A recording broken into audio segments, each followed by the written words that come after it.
আসসালামু আলাইকুম রাহমাতুল্লাহ। ওয়ালাইকুম আসসালাম ওয়া রাহমাতুল্লাহ। আমার আব্বার জন্য মসজিদে বসে একটু দোয়া করবেন, দুই হাত তুলে আল্লাহর কাছে খাস দিলে। আমার আব্বা বহুদিন হলো মারা গেছে হুজুর, একটু দোয়া করবেন হুজুর।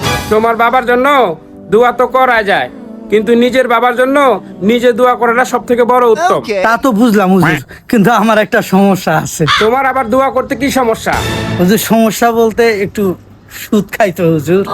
সুদ খাও তো বাদ দিয়ে দাও, ওখান থেকে বাইরে হয়ে আসো। হুজুর সুদ খাওয়া বাদ দিয়ে দিলাম, আর একটা সমস্যা আছে, ওই মাঝে মধ্যে একটু চাঁদাবাজি করি, আমি ধান্দাবাজি করি তো।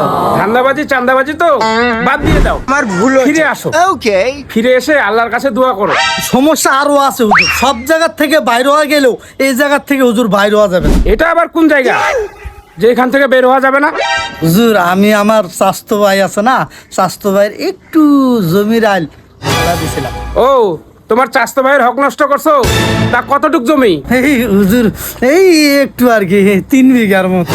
একটু আইল ঠেলাতে তুমি 3 বিঘা নিয়ে নিছো, আর জমি ঠেলা দিলে তো তুমি পুরাটাই নিয়ে নিতা। আরো সমস্যা আছে, একজন গাড়ি মেরে দিছিলাম, একজন বাড়ি মেরে দিছিলাম, একজন ঘর মেরে দিছিলাম, একজন ছাগল মেরে দিছিলাম, একজন এরকম বাড়ি আসলো, বিশাল বড় একটা বাড়ি নিয়ে দিছিলাম।